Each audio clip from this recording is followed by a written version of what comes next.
Our Complete Streets Advisory Committee. For everyone's awareness, this meeting is recorded, so if you do not wish to be recorded, either don't come on camera or just be known it is recording. And my name is Clea Baumhofer, Complete Streets Manager with DOT, and we can get started.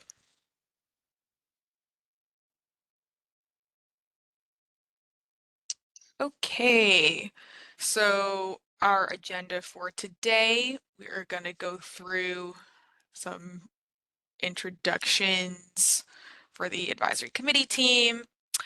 Then we'll be going through some updates on ongoing initiatives such as our Complete Streets report, little budget look ahead now that we have started a new fiscal year, update on our quick build projects. And then we have a few project spotlights today. Our grant funded bus bulbs, spotlight on our bike counter program, Wolf and Washington Bikeway study, and our Safe Streets for All action plan. And then we'll be opening it up for public feedback and questions.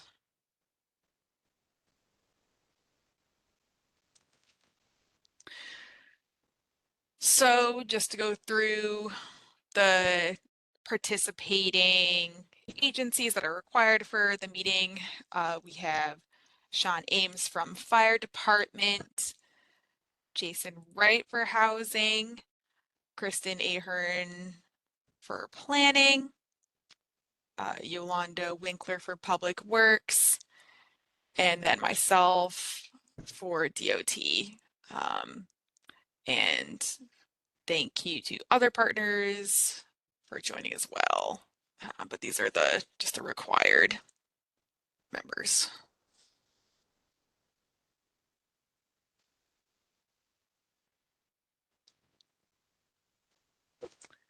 Okay, so first going through some of our updates on the Complete Streets report. Per our legislation and the ordinance, we will submit the report to Mayor, City Council, and this advisory committee August 31st.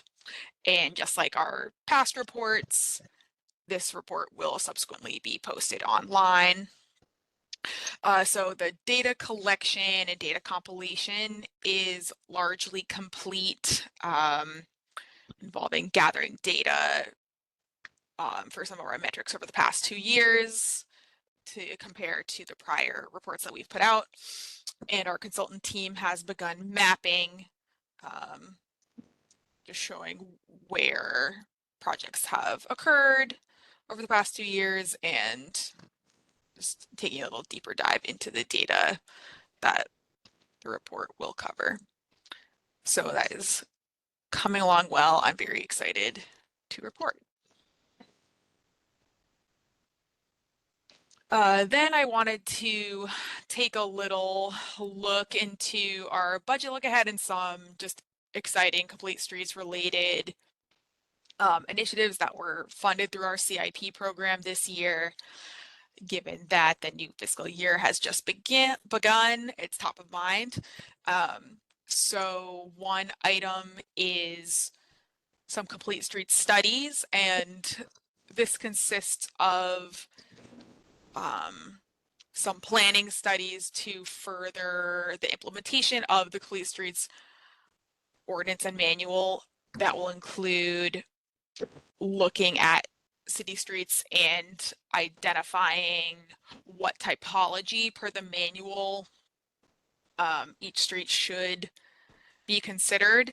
This will really help us with design guidance and just setting expectations around speeds and treatments that we want to see and how we want our different streets to look.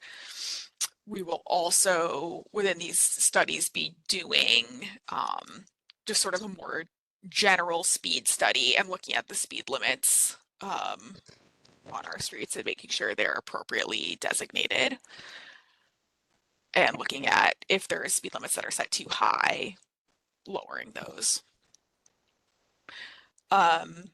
Another great budget item, we have local match for our next round of HSIP grant funding. This is a set of projects citywide that are targeted on primarily pedestrian safety, but also for this round, there is some vehicular safety as well.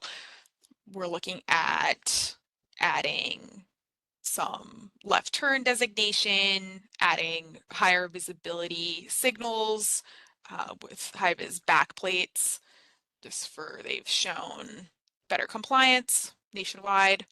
And then continuing with our program of ped safety features such as hawks and RFBs for improved crossing visibility and control. There's one aspect of complete streets that doesn't get talked about as much is traffic signals, but we are making a big investment in traffic signal infrastructure. Currently, this will include reconstruction of about 25 traffic signals throughout the city. These designs have been ongoing for several years, and we're approaching reconstruction phase. And this would also just include some repairs to other existing traffic signals. And while this doesn't seem, it's like not as exciting in sound to some of our other projects, these are just really great basic repairs that will mean our pedestrian signals are functioning better, and the rewiring. These are just often upgrades throughout the city. We get a lot of reports of ped signal outages, and Chief Burton, these Office of Equity and Civil Rights. are typically, they seem like they should just be a quick, like light bulb replacement or something, but often we find it's a deeper wiring issue that needs a much more extensive repair. So we have a project specifically targeting the rewiring of that type of signal to bring some more of our ped signals back online. And then just sort of more of a bread and butter complete streets projects. We have some more safety study and designs for specific locations that have been identified as high crash. Some intersections along Broadway. There's the intersection of Gwynns Falls Parkway and Garrison Boulevard. And then we have the Franklin and Mulberry Safety Initiative. We'll be supporting efforts by MTA and around transit, since there is a transit hub on the west side there, and just looking at safety improvements for all modes in that area.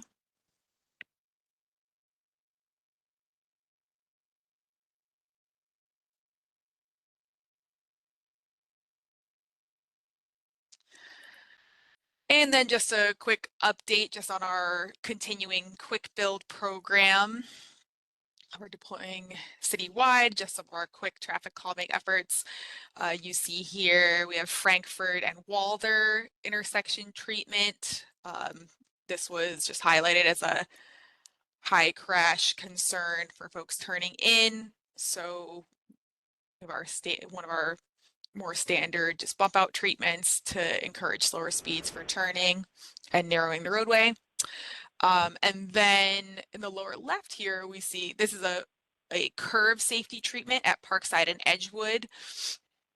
Sometimes, our safety treatments are as simple as pavement markings. You can see here at the shot was taken at night, where you can really see how the fresh pavement markings are giving better guidance than, there are some other existing pavement markings out there, but you can't see them at night. So just kind of basic things in our toolkit to make our streets safer.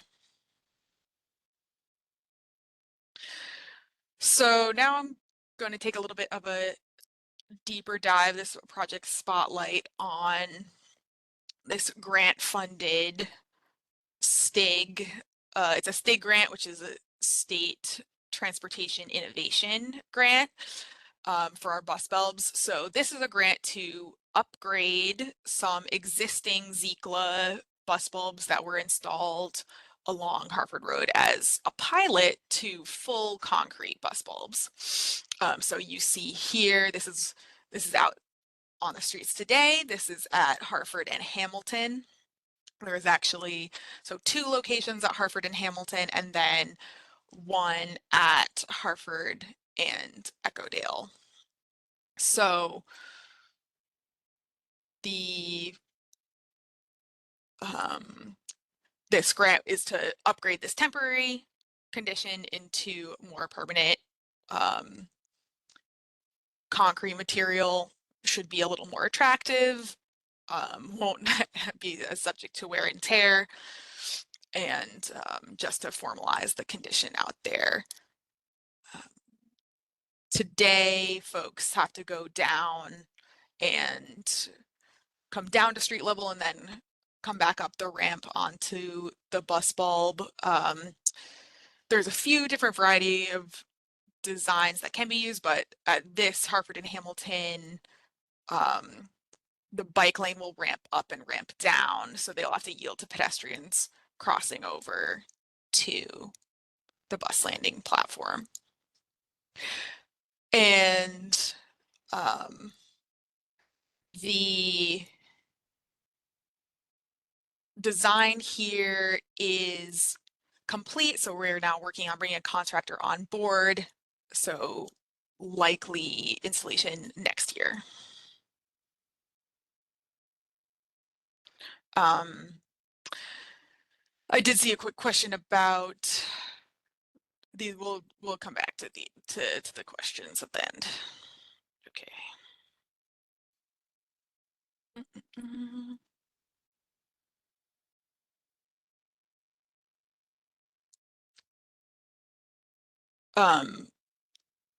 Luciana, did you want to speak to these, or I still can? Sure, I can briefly touch on those. One thing from our bike office is the bike counter program. This is serving to collect data on ridership along key bike routes. We'll be touching more on this at MBAC on Wednesday. That's happening Wednesday, the 31st of this month. You can join us at MBAC by visiting our page for the Mayor's Bicycle Advisory Committee. The link is here. You can find it by searching for the, Baltimore Mayor's Bicycle Advisory Committee. It'll be front and center. You should be able to find it easily. But definitely head to that link and, closer to the meeting date, you're welcome to attend.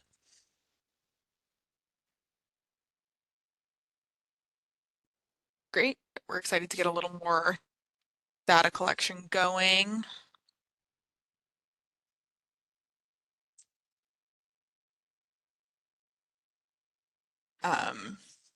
And then some just more project spotlight. We have our Wolf and Washington bikeway study and traffic calming pair. So we currently have, I believe, a concept design for this, or like 30%, but the 100% design task was approved just 2 weeks ago. And if you go to streetsofbaltimore.com, this project has its own project page, and where we're collecting feedback, and you can see the current concept level designs and just what is being considered. But we're very excited that this project is moving forward. And just another project we want to spotlight as looking for public feedback coming soon is our Safe Streets for All action plan. And we had work beginning in June, and we'll be hosting pop-ups in the fall. And website will similarly be hosted via Streets of Baltimore, and the feedback form will be coming soon, so be on the lookout for that.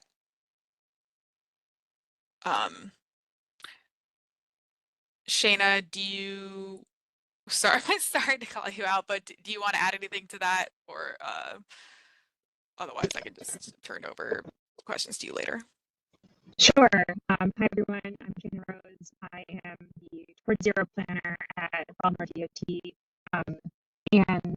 So, yeah, this is the Safe Streets for All Action Plan is a grant that we won from the federal government to the Safe Streets for All program. This is to create a comprehensive safety action plan for the city. So we'll be looking to create a high injury roadway network. About that here.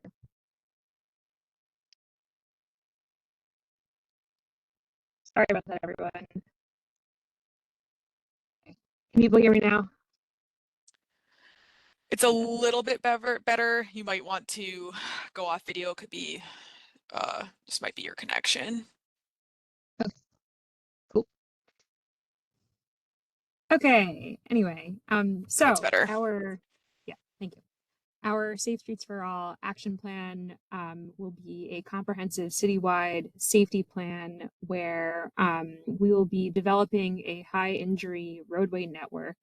And from that network, we will be prioritizing complete streets projects to implement in order to reduce and ultimately eliminate traffic fatalities and serious injuries.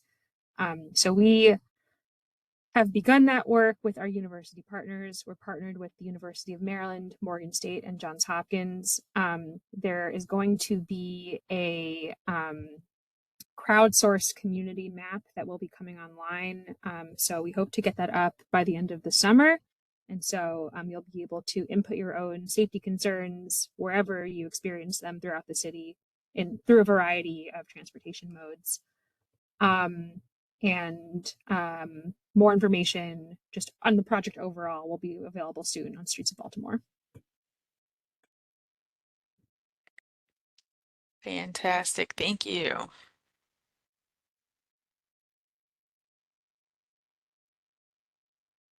Okay.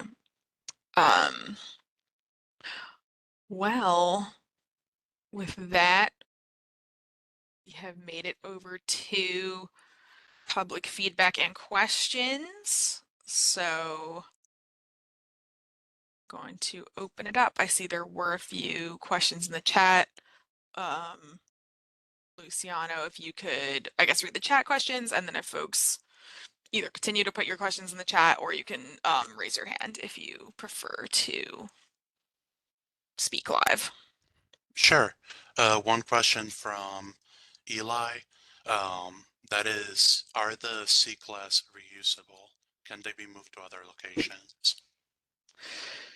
So they are, we looked into this, and unfortunately, because they are made up of so many individual pieces that have to be anchored, like every one of these squares has 4 drilled holes. It's found to not really be feasible to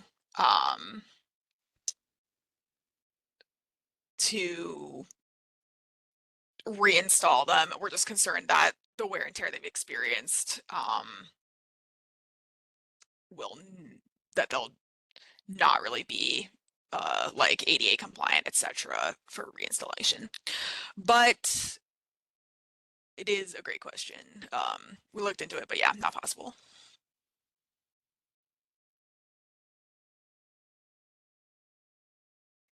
And let's see. Next one is, what will the pop-ups for the Safe Streets for All include?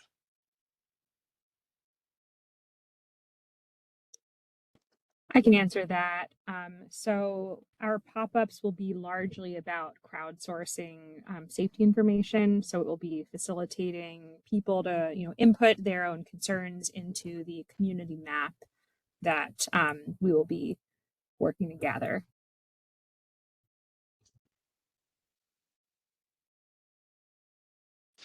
But you'll also be able to input your concerns into the map online. The pop-ups are more to facilitate those who may not be as well connected to DOT through the web.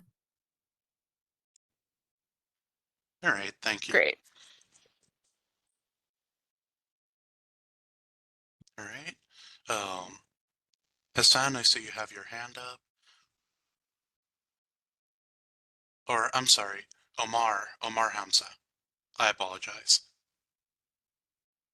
Yeah, no worry. No worries, Luciano. Thank you. I guess my question is, when are we going to hear about some of the other complete streets projects like Druid Park, Lake Drive, Big Jump, and Utah?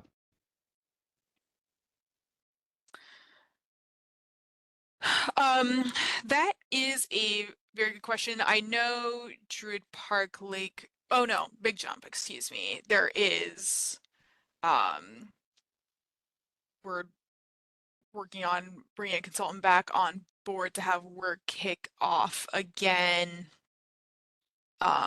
this fall. I'll,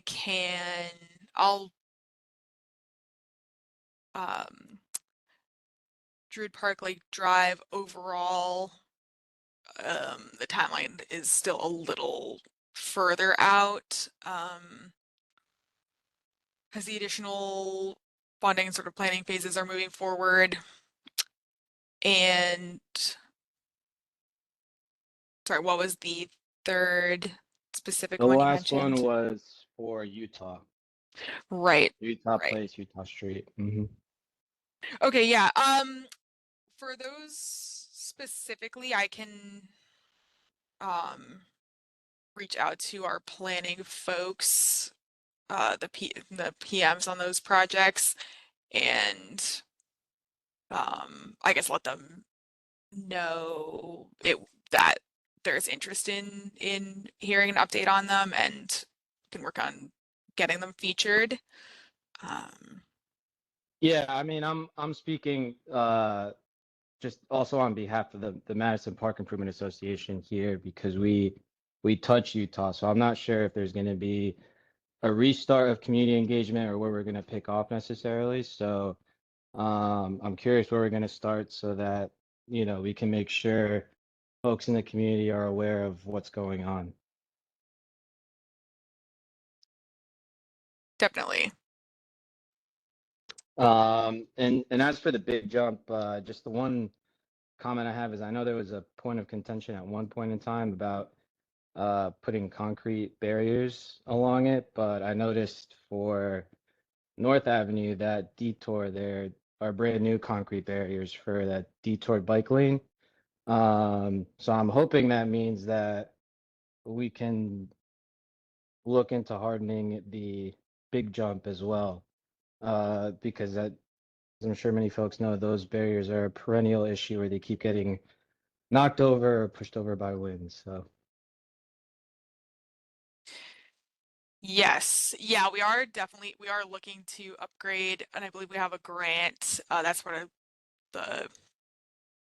is getting kicked off in the fall to upgrade as much barrier as we can to concrete. I don't know the full extent for some of the bridge portions. I think we'll have to work with our bridge folks to make sure there is the structural capacity for the concrete barrier all the way along, but anywhere the other locations, yes, and I'd say would have to work on what the bridge capacity is, or Okay. analyze that. Yeah, I mean, I'll be pretty disappointed if the bridge folks come back and say it's still not a possibility when it's a possibility on some of our other bridges. So um, this is, I think, something we'll have to take away for a specific conversation. But Yeah, I mean every bridge, structurally the safety factor compared to how it was built, how it's used now would be a little bit different. But yeah, yeah, we'll follow up because I can't speak specifically to the 28th Street Bridge. Of course. Well, thank you, Clea. I appreciate you taking the questions. Thanks.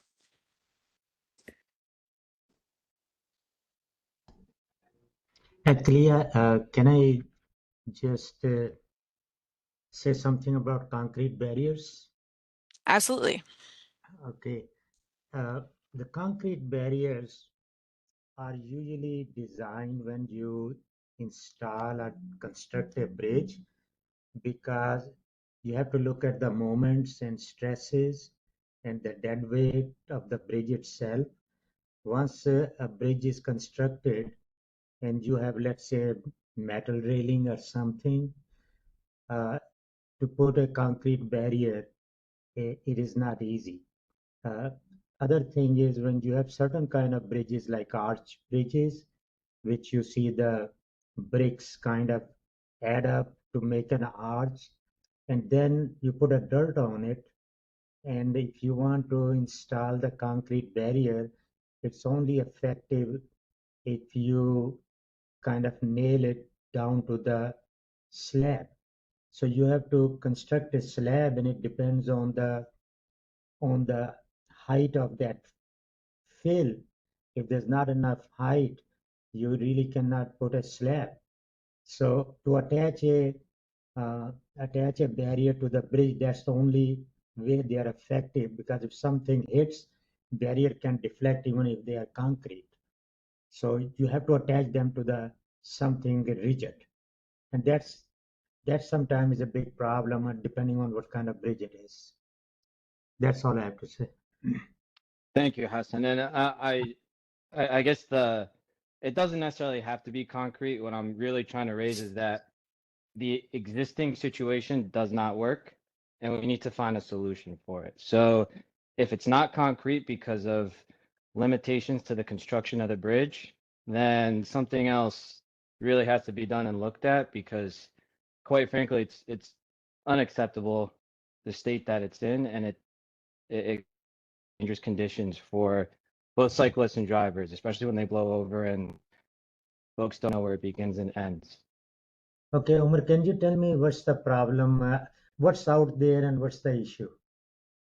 The problem is, so Big Jump crosses over 28th Street, the Okay. bridge where the exit from 83 is. There are plastic barriers that flank the side of the bike lane to keep cars out. Now the Okay. issue is, and this has been an ongoing issue, so what I'm saying really isn't anything new, but the pins that hold those barriers in place were removed, lost, whatever, so nothing holds them in place. And a few of them have been knocked around a bit, so I believe at one time they may have been filled with water. Many of them are empty, so on particularly windy days, they'll blow into the bike lane, or if a driver comes off the highway a little too fast and bumps into it, it bumps it into the bike lane. Yeah, that is Um, obviously not a safe situation. So it needs to be looked at and try to find, because you can construct a railing and or come up with some other solution. There are various solutions to deal with these kind of things. But if you are saying they are not pinned, they're just sitting there and they are kind of lightweight, then any vehicle hitting them can push them over. yeah, and it doesn't even have to be a vehicle. Like I said, sometimes on like blustery days when it's very windy outside, it's strong enough to move those barriers. Okay. Okay. Thanks. Thank you, Hassan. Mhm. So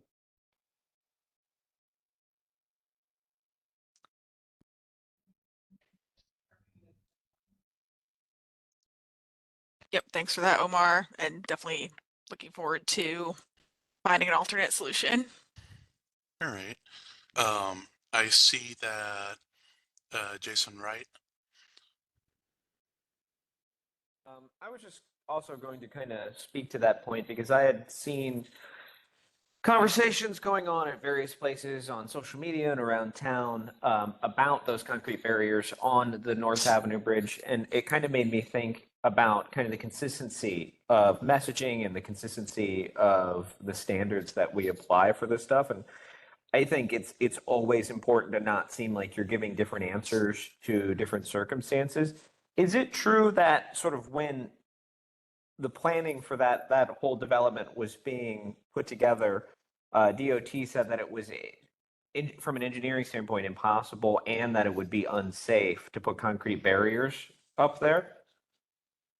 Because that's what I was reading, and then so the messaging going around was once it was kind of a private corporation who was involved in the development of that corridor, suddenly there were entirely different standards, and it would always be good to avoid those kind of framings if possible. So I was just curious what exactly happened there. Yeah, And- not knowing the exact situation, I'm just kind of relatively new here. But any barrier, like a concrete barrier, unless you pin it to the deck, it's not going to do any good. So, as I said, I do not know what the circumstances are. So they need to be looked at.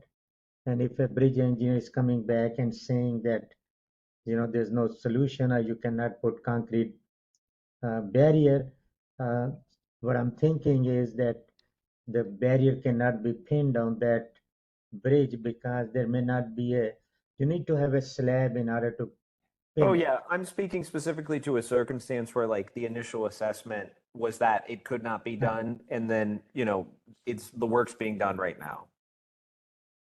Once the sort of dynamics of the project change, and I was just curious because you read stuff online, you don't know if it's exactly accurate, and I was just wondering what the history of that project was.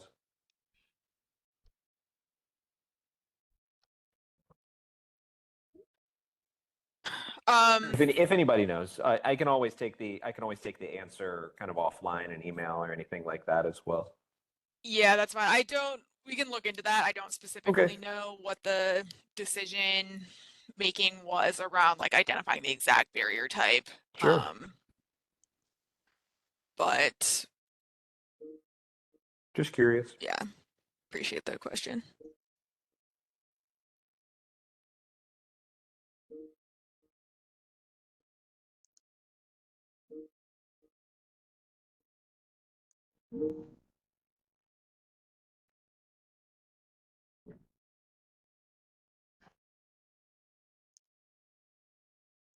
All right, not seeing any hands up. We'll just wait a minute to see if anyone else has any comments or concerns they'd like to share.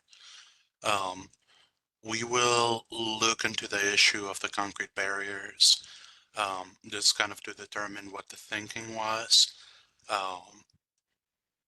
And, if this at all relates to the condition of the 28th Street Bridge, what's very specific reason why barriers are acceptable on the North Avenue Bridge and not the 28th Street Bridge, because those concerns are definitely valid. We don't want to give any residents the impression that, the project along 28th Street matters less to us than any other project. That's definitely not something we would, intentionally do.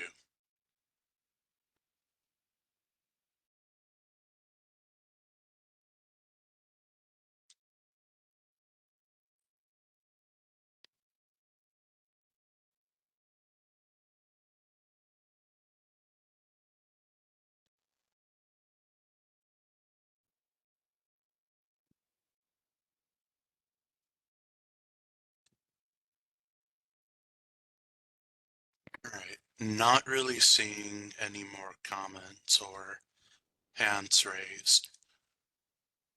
So unless any other agency has anything they'd like to share with the group.